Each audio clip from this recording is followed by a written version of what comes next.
How to see first Instagram message without scrolling. Hi everyone, welcome back to our channel. This is Rose, and in this video I'll show you how to see first Instagram message without scrolling by step-by-step method. So let's get started. First, you need to make sure your Instagram app is up to date. Tap to launch Instagram and sign in to your account. Now navigate to Messenger icon at top right corner of your screen. Choose a particular chat from the chat page where you want to see the first message without scrolling. You can even use the search bar at top of the screen and type in the chat's name.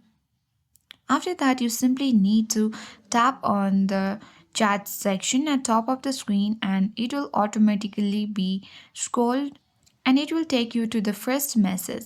So from this way you can easily see the first message.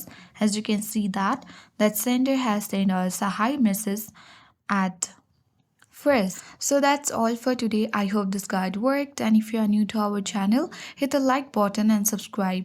Thank you for watching and I'll see you in the next video.